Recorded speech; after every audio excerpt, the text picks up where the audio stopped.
US military nagsagawa ng mga pag-atake sa Iraq.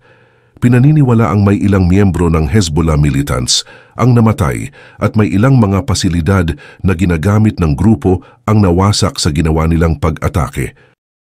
Ginawa ang retaliation na ito dahil nasugatan ng 3 troops ng US at ang isa rito ay nasa kritikal na kondisyon. Ang pag-ataking ito ay ginawa batay sa utos at direksyon ng US President na si Joe Biden. Ang ginawang pag-atake na ito ng Iranian-backed militant group ay maaring may kinalaman raw sa Israel-Hamas war. Kaya naman marami ang nangangamba sa maaring pagkalat ng epekto ng gera sa Middle East. Ang pag-target sa mga US troops na nakabase sa Iraq at Syria ay isang halimbawa ng epekto nito. Ang kampanya ng Israel sa Gaza ay tinututulan ng Iran-aligned group sa Iraq at Syria at sinasabi rin na may responsibilidad ang US patungkol dito. Ang US military retaliation ay may layunin na protektahan ang US forces. Ang nasabing drone attack na umatake sa US base sa Iraq ay naganap noong Lunes. Wala pang detalye na nilalabas ang Pentagon patungkol sa mga identity ng service member na nasa kritikal na kondisyon at kung paano nagawang ma-penetrate ng drone ang air defense ng US base. Breaking news: Israel inaatake ng Iraq, Yemen at Iran ng sabay-sabay. Ang Israel ay nasa ilalim ng mga pag-atake na mula sa Iran at mayroon pang 6 na mga banta sa kanila. Nagpahiwatig naman ang Defense Minister ng Israel sa mga pag-atake mula sa Yemen at Iran. Sinabihan naman ng Israel ang mga puwersa nito na gumanti sa mga pag-atake ng mga bansa na tulad ng Iraq, Yemen at Iran. Ang utos na ito ay nagmula sa Israeli Defense Minister na si Yoav Gallant habang tumitindi ang tensyon sa gitnang silangan. Isang Iranian elite force commander ang napatay di umano sa isang Israeli strike sa Syria. Ayon sa Iran, isang airstrike ng Israel ang pumatay kay Sayed Razi Mousavi, isang Revolutionary Guards Corps. Nangako ang Iran at Islamic Revolutionary Guards Corps na ipaghihiganti nila ang kanyang pagkamatay.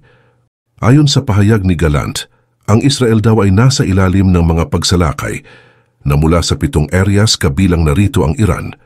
Narito ang claim ng Israeli Defense Minister na si Yoav Gallant.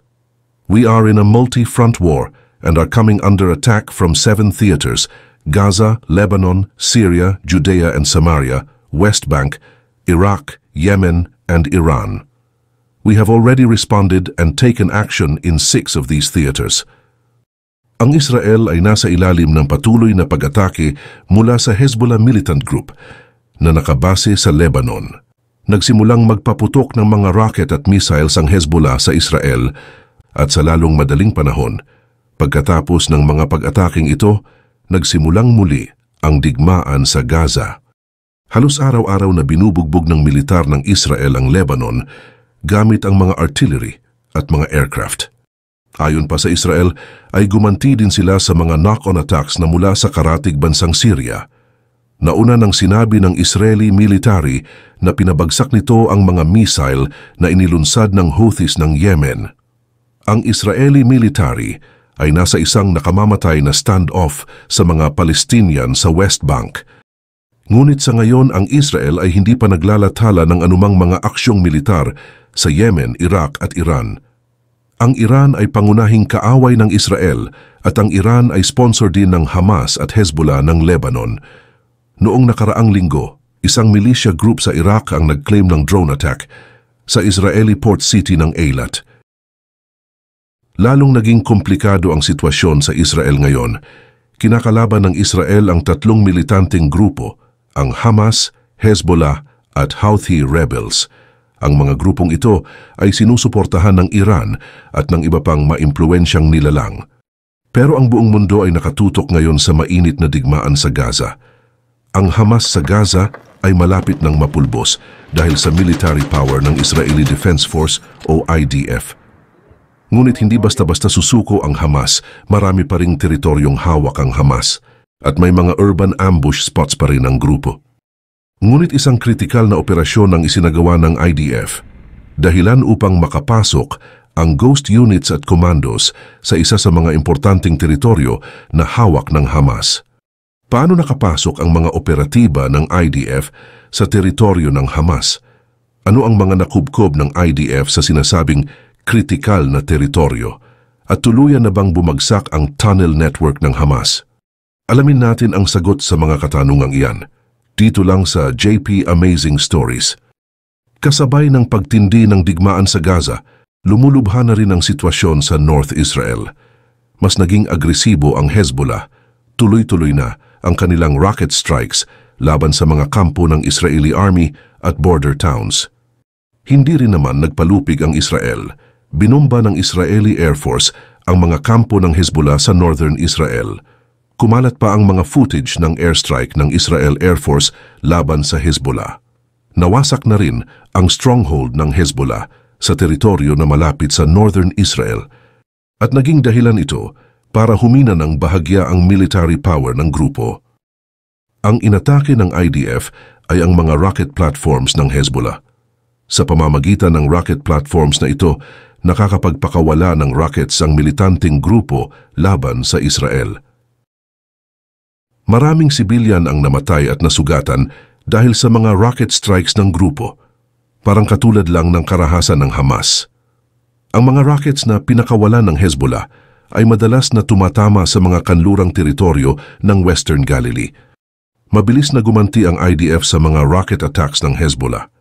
Nitong nakaraan lamang, nabalitaan ang pagkamatay ng isang Lebanon town mayor na si Hussein Mansour. Tinamaan si Mansour ng isang missile na hindi sumabog. May mga umalma sa missile strike na ito dahil tinuturing na sibilyan si Mansour. Pero wala naman na silang magagawa kundi tanggapin ito dahil ito ang madilim na katotohanan ng digmaan.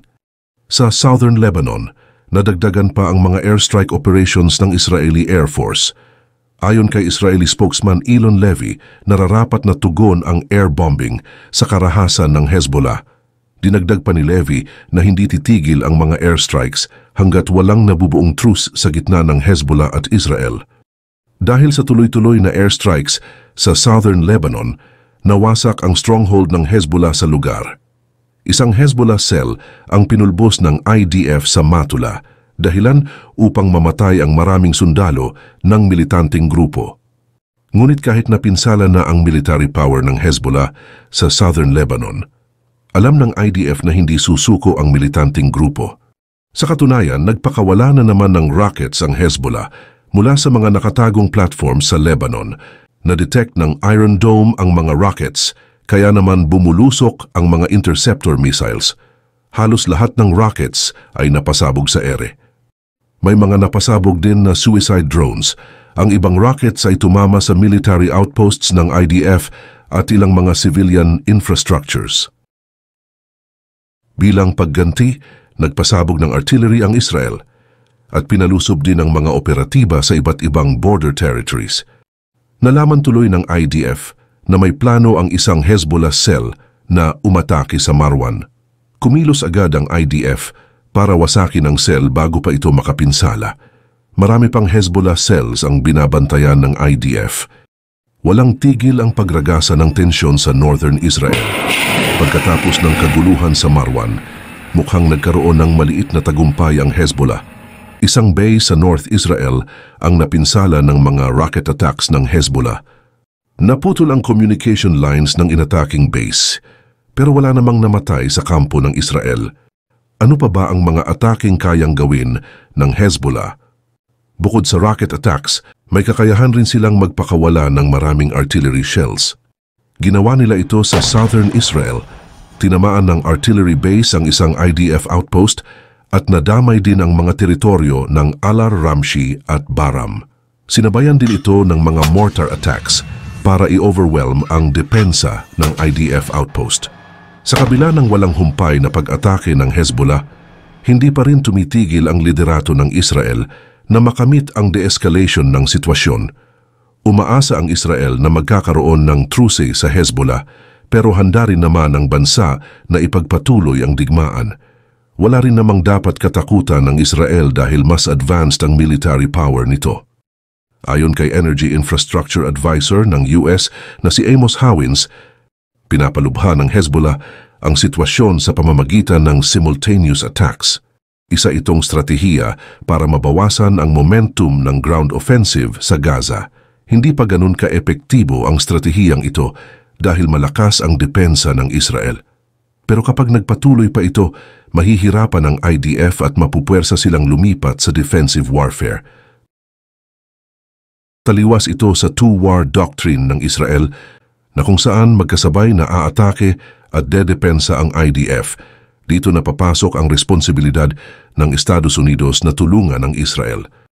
Samantala, malayo sa frontlines, nagkaroon ng pulong sa gitna ng leader ng Israel na si Ibrahim Raisi at Prime Minister ng Lebanon na si Najib Mikati. Ayon sa mga nakalap na reports, pinag-usapan ng dalawang leader ang sitwasyon sa digmaan ng Israel at Hamas. Pinabulaanan ni Raisi na sinusuportahan ng Iran ang mga militanteng grupo. Pinahiwatig naman ni Mikati na autonomous ang Hezbollah at hindi ito tumatanggap ng utos o suporta mula sa Lebanon.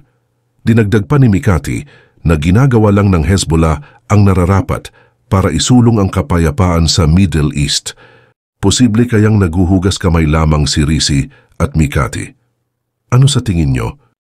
May footage naman na kumalat kung saan makikita na pinapasa ng Secretary General ng Hezbollah ang emblem ng grupo. Sinabi ng ilang mga sources na handa ang Secretary General sa kahit na anong posibleng mangyari. Handa rin ang grupo na mag-react sa mga pag-atake ng Israel, lalo na kapag napulbos na ang Hamas. Pinahiwatig din ng Secretary General na susuportahan nito ang Gaza at walang magagawa ang Estados Unidos para tuluyang pigilan ang mga layunin ng Hezbollah. Matapang ang pahayag na ito, malamang ay senyales na talagang may nakukuhang suporta ang Hezbollah sa mga power players sa Middle East. Malapit na siguro ang konklusyon ng digmaan ng Israel laban sa Hamas. Pero naniniwala ang Israel na ito na ang pinakamatagal na parte ng digmaan. Pinaghahandaan ng Israel ang uprising na pwedeng maganap sa Gaza. Ang ugat ng uprising ay desperasyon dahil halos 65% ng mga bahay sa Gaza ay nawasak na at hindi na pwedeng balikan. Maraming sibilyan ang posibleng pumanig sa Hamas dahil nakikita nila na ang Israel ay isang mananakop na bansa. May mga spekulasyon din na magdedeklara ng malawakang digmaan ang Hezbollah sa Israel kapag nawasak na ang Hamas. At kapag nangyari ito, posible namang lumusob ang buong puwersa ng Israel sa Iran. Tutulong naman ang Hezbollah sa pagdepensa ng Iran at ito na siguro ang magiging mitsa ng all-scale Middle Eastern War. Base sa mga anggulong ito, masasabi natin na mas delikado at mas malakas ang Hezbollah kaysa sa Hamas. Hezbollah ang posibleng maging star player ng mga militante sa Middle East. Lalo pang matatakot ang Jerusalem sa estado ng Hezbollah dahil na rin sa kakayahan at arsenal ng grupo. Handa naman ang Israel na gumanti sa escalation ng karahasan ng Hezbollah. Ating balikan ang sitwasyon sa Gaza. Sa ngayon, nadagdagan pa ang mga frontlines dahil sa opensiba ng IDF at depensa ng Hamas. Naging komplikado pa ang sitwasyon dahil lumalakas ang suportang natatanggap ng Hamas mula sa West Bank at Jerusalem. Tinuturing ng IDF na strongholds ng Hamas at militant group na Islamic Jihad ang Jerusalem at West Bank. Ang Islamic Jihad ay nagpapalala ng sitwasyon dahil sa kanilang walang habas na propaganda laban sa Israel. Nang makubkob ng IDF ang teritoryo ng Jenin, nagkaroon ng alas ang Israel laban sa Hamas. Nakubkob ng Israel ang mga weapon manufacturing facilities ng Jenin at nakumpiska rin ang maraming armas. Maraming Hamas sympathizers rin ang nahuli at napatay ng IDF. Hindi pa tumigil ang IDF pagkatapos ng operasyon sa Jenin. Pinagpatuloy ng IDF ang momentum sa pamamagitan ng surprise raids. Sa loob ng 60 hours, maraming ghost commandos ang pinadala ng IDF sa mga tunnels ng Hamas. Suportado ng drone attacks ang mga commandos, kaya naman madaling nahuli ang mga miyembro ng Hamas. Tinatayang 10 operatiba ng Hamas ang napatay, subalit 7 sundalo ng IDF naman ang nasugatan. Dahil sa walang tigil na pag-atake ng IDF, nabawasan ang mga operasyon ng Hamas sa West Bank. Sinamantala ito ng IDF at nagpadala sila ng counter-espionage groups para kumalap ng sensitibong impormasyon. Ayon sa reports ng mga operatiba ng IDF, isang weapon cache ang nadiskubre. Ang cache na ito ay pagmamay-ari ng isang Hamas leader na kasalukuyang tinutugis. Isang patunay na handang makipaglaban ng mga leaders ng Hamas at handa rin silang maghasik ng karahasan. Kasabay naman ng counter-espionage operations ng IDF ay ang pag-atake ng Hezbollah sa bayan ng Aarun. Gumanti na ang Israel sa pamamagitan ng aerial bombardment at naniniwala ang mga eksperto na maraming pag-atake pa ang mangyayari. Ano naman kaya ang kasalukuyang ginagawa ng Houthi rebels? Walang masyadong aksyon ng Houthis pero binalaan nila ang Estados Unidos tungkol sa pag-atake nito sa Yemen.